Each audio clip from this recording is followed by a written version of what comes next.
আসসালামু আলাইকুম, welcome to our easy learn channel. আজকে আমরা আমাদের ধারাবাহিক প্লেলিস্টে জ্যাঙ্গোর ডকুমেন্টেশনের অর্থাৎ জ্যাঙ্গোর যে মডেলস ডট পাই রয়েছে সেটার এক্সপ্লেনেশন করব এবং সেটা কিভাবে কাজ করে সেটা দেখব, তা জ্যাঙ্গোর মূল ডকুমেন্টেশন অনুযায়ী। সো চলুন শুরু করি।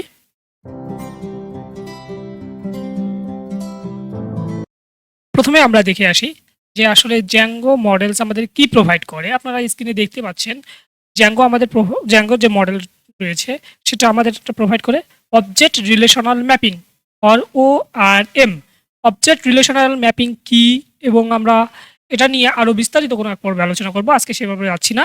এবং মডেল আমাদের কি, মডেল হচ্ছে একটা অবজেক্ট যেটা ম্যাপ করা হয় ডাটাবেজে, মানে আমরা যে ডাটাবেজ ইউজ করব সেই ডাটাবেজে আমরা ম্যাপ করতে পারি। আরও একটু ক্লিয়ারেশনের জন্য আমি বলি যে আমরা জ্যাঙ্গোর ORM অর্থাৎ অবজেক্ট রিলেশনাল ম্যাপিং এটা তৈরি করে নিলাম।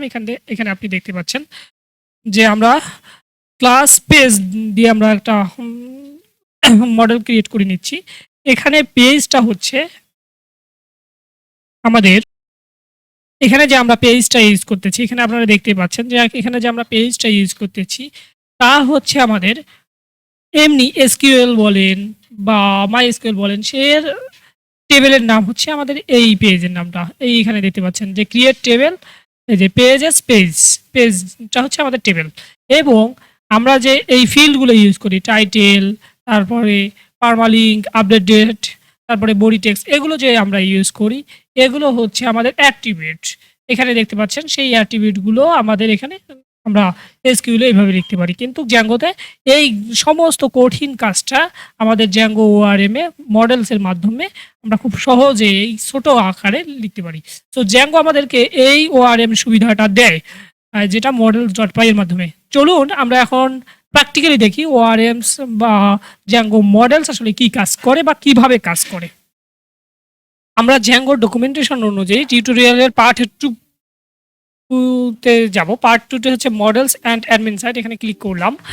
এখান থেকে দেখতে পাচ্ছেন যে আমরা কিভাবে ডাটাবেস সেটআপ করব এবং কিভাবে আমরা মডেলস ক্রিয়েট করব, কিভাবে মাইগ্রেট করব তার ডকুমেন্টেশন স্টেপ বাই স্টেপ বলা হয়েছে। আমরা সেগুলোর দিকে লক্ষ্য না করে এখন আমরা কোডে চলে যাই। কোডের মাধ্যমে আমরা এগুলো দেখতে পারবো এবং বুঝতে পারবো।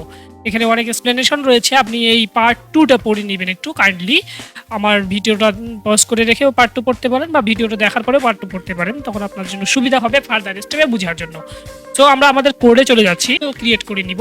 অর্থাৎ টেবিল বলতে আমি বুঝাচ্ছি যে মানে এমনি এসকিউএলে আমরা যে টেবিল তৈরি করি সেই টেবিল আমরা তৈরি করে নিব কোশ্চেন নামে। সো কোশ্চেন্স নামে আমরা একটা টেবিল তৈরি করে নিলাম। জাস্ট ক্লাস কোশ্চেন্স লিখলে আমাদের কোশ্চেন নামে টেবিল ক্রিয়েট হয়ে যাবে, খুব সুন্দর। এরপরে আপনারা লিখবেন এই যে জ্যাঙ্গো ডিবি থেকে, ডাটাবেস থেকে আমরা যে মডেলসটা ইম্পোর্ট করেছি সেই মডেলস ডট মডেল। ওকে, ডান। এখন আমরা এখানে লিখবো যে আমাদের কোশ্চেনের নামটা কি হচ্ছে, সেই নামটা দিব আমরা। কোশ্চেন নাম আমরা দিলাম। কোশ্চেন নাম আমরা দিতে পারি মডেলস ডট চারফিল্ড। ওকে, এখন আমাদের এখানে একটা খুব গুরুত্বপূর্ণ জিনিস দিতে হবে চার ফিল্ডে, এটা হচ্ছে আমাদের ম্যাক্সিমাম লেন্থ কত সেটা আমাদের দিতে হবে। মানে যারা এসকিউএল ইউজ করেছেন তারা জানেন যে কোনো একটা ক্যারেক্টার ফিল্ডে দিতে হলে এখানে আমরা ম্যাক্স লেন্থ দিতে চাই, যে ওই লেন্থটা কতটুকু হবে। সো এখানে আমরা ম্যাক্স লেন্থ দিলাম, ম্যাক্স লেন্থ 200। ওকে, ডান। এখন আমাদের কোশ্চেন্সটা কি হবে সেটা আমরা দিয়ে দিব কোশ্চেন্স নেম, আর এখানে হচ্ছে কোশ্চেন্স মানে প্রশ্নটা আমাদের কি। এখানে আমরা টেক্সট ফিল্ড ইউজ করতে পারি, models dot art text field, T capital T E X T text FELD field. এখানে আমরা ম্যাক্স লেন্থ আমাদের দরকার নাই টেক্সট ফিল্ডের ক্ষেত্রে। ওকে, এখন আমরা কোশ্চেন্সটা আমাদের কত তারিখে হয়েছে সেটার আমরা ডেট টাইম ফিল্ড দিতে পারি। সো কোশ্চেন্স ক্রিয়েটেড ডেট আমরা দিতে পারি, কোশ্চেন্স ক্রিয়েটেড ডেট। এখানে আমরা দিব models dot date time field, date time field. Okay, এখন আমরা এখানে একটা জিনিস দিতে পারি auto add now equal true, মানে আমাদের যখন আমরা ডেট টাইম দিব আপডেট করবো তখনই ওটা অটোভাবে অ্যাড হয়ে যাবে। যদি কেউ এখানে অটোভাবে অ্যাড না করে তখন সেটাকে ম্যানুয়ালি আপডেট করতে হবে বা ডেট দিতে হবে। ওকে, আমরা একটু দেখি আমাদের কোড ঠিক রয়েছে কিনা এর জন্য আমরা আমাদের অ্যাপটা রান করি পাইথন manage.py রান সার্ভার। ওকে ডান, আমরা রান সার্ভার করে নিলাম, দেখতে পাচ্ছেন আপনারা। সো আমাদের প্রজেক্টটা খুব সুন্দর সহজে রান হয়ে যাবে। রান হয়েছে, কিন্তু আমাদের বলতেছে আমাদের এটা হচ্ছে 4 ফিল্ড পাচ্ছে না। সো এই আমাদের 4 ফিল্ডে এই অ্যাপটা বড় হাতের হবে অবশ্যই। ওই আমাদের একটু ভুল হয়েছে, তো আমরা এই অ্যাপটাকে বড় হাতে দিয়ে দিই। এখন যদি আমরা কন্ট্রোল সি প্রেস করলাম, আবার যদি রান করি, আচ্ছা এখানে আমাদের বলতেছে অটো অ্যাড নাও পাচ্ছে না, অটো অ্যাড নাও এর পরিবর্তে অটো নাও অ্যাড হবে।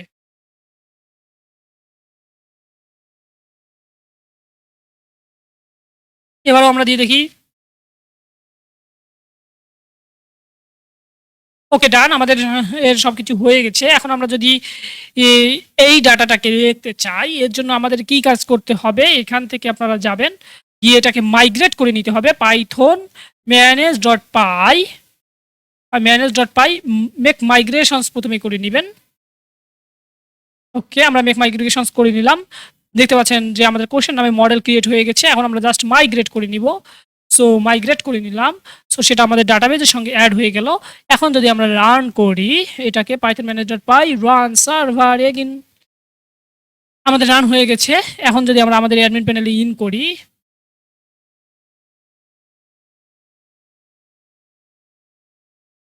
/admin দিলাম জাস্ট,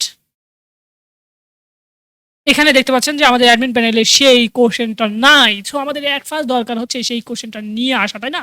এর জন্য আমরা এই কোশ্চেন নামটা কপি করলাম, কপি করে আমাদের হচ্ছে গিয়ে এই অ্যাডমিন ডট পেজে যাব, গিয়ে প্রথমে ইম্পোর্ট করে নিব ফ্রম ডট মডেলস, মানে এই অ্যাপের ভিতরে রয়েছে সেজন্য আমরা ডট দিলাম।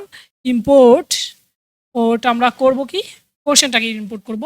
এরপরে আমরা এখানে লিখব যে admin dot site dot register. Okay, এখানে আমরা আমাদের কোশ্চেনটা পেস্ট করে দিব। জাস্ট এখন যদি আমরা আমাদের এই পেজটাকে রিলোড দেই, তখন দেখতে পাচ্ছেন যে আমাদের জ্যাঙ্গো বাংলা অ্যাপের ভিতরে কোশ্চেন চলে এসেছে। তো আমরা এখান থেকে যে ইয়েটা দিব, এখান থেকে দেখতে পাচ্ছেন যে আমাদের ডেট টাইম ফিল্ডের অপশনটা রাখেনি, কেননা আমরা ওটা অটো নাও অ্যাড দিয়ে দিচ্ছি, অটোভাবে আমাদের ওই ডেট টাইমটা অ্যাড হবে। সো সেজন্য এখানে রাখিনি ওই ডাটাটা।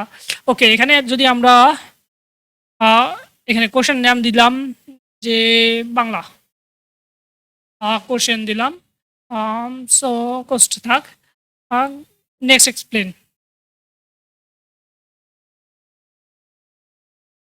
দেখতে পাচ্ছেন যে একটা অবজেক্ট আমাদের অবজেক্ট আকারে দেখাচ্ছে, কোশ্চেনের অবজেক্ট 1 দেখাচ্ছে। আসলে তো আমরা সেটা দেখাতে চাই না, আমরা আসলে দেখাতে চাই যে আমরা কি কোশ্চেন দিলাম তার নামটা দেখাতে চাই। এর জন্য আমরা এখানে একটা মেথড ক্রিয়েট করে নিব, ডেফ স্ট্রিং মেথড একটা ক্রিয়েট করে নিব। এখানে সেলফ দিব, আমরা সেলফ রিটার্ন। আপনাদের জন্য এখানে অটো রিকমেন্ডেশনটা আমি অফ করে দিয়েছি, যেন আপনারা এটা দেখে টাইপ করে লিখতে পারেন। অটো রিকমেন্ডেশনের চেয়ে এইটা আগে শিখেন, তারপরে অটো রিকমেন্ডেশন দেওয়া যাবে। ওকে ডান।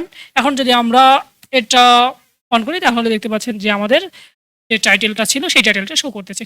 তাহলে বুঝলাম যে খুব সহজে আমরা models.py এর কিভাবে কাজ করতে পারি। এখন আমরা দেখবো যে ডাটাটা আমরা models.py এর মাধ্যমে যে টেবিলটা ক্রিয়েট করলাম, সেটা আসলে আমাদের টেবিল ক্রিয়েট হয়েছে কি না, সেজন্য আমরা আমাদের ডিবি ব্রাউজারে ইন করলাম। যদি আপনার এই ডিবি ব্রাউজার ফর লাইট না থাকে, তাহলে জাস্ট গুগল করবেন যে এখান থেকে জাস্ট ডিবি ব্রাউজার লিখে এই ডিবি ব্রাউজারটা ইনস্টল করে নেবেন। ওকে, এখান থেকে আমরা এই ফাইলে গেলাম, ফাইলে গিয়ে ওপেন ডাটাবেজে গেলাম, আমাদের ডাটাবেজটা অন করে নিই একটু। ইতে আমাদের ইজি সিএসি লার্ভের ভিতরে আমাদের প্রজেক্টের ভিতরে এই যে ডাটাবেজ। সো আমরা আমাদের ডাটাবেজে দেখতে পাচ্ছি যে একটা আমাদের কোশ্চেন নাম এবং কোশ্চেন সব কিছু আমাদের এই ব্রাউজার ডাটাতে আমরা এটা দেখতে পাচ্ছি খুব সুন্দরভাবে। এই যে আমরা দেখতে পাচ্ছেন যে আমরা একটু আগে ডেট টাইম ফিল্ড দেইনি, কিন্তু অটোভাবে আমাদের প্রেজেন্ট টাইম কাউন্ট করে অটোভাবে আমাদের সেই ডেট টাইম ফিল্ডটা নিয়ে নিয়েছে। সো আমরা আজকে দেখলাম যে মডেল আসলে কিভাবে ক্রিয়েট করতে হয়, মডেলের কাজ কি, এবং মডেল সেলের জন্য আমাদের কি কি জিনিস পড়াশোনা করা লাগবে সেগুলো। সো আমরা সামনের দিন আরও এই মডেলস নিয়ে দেখব। এখানে বিভিন্ন ধরনের ফিল্ড রয়েছে, সেই ফিল্ডগুলো নিয়ে আমরা সংক্ষেপে আপনাদের বোঝানোর চেষ্টা করব। সো আমাদের ইজি সিএসি লার্ন চ্যানেলের সাথে থাকুন, সাবস্ক্রাইব করে আমাদের পাশে থাকুন। সবাইকে অনেক ধন্যবাদ। আসসালামু আলাইকুম।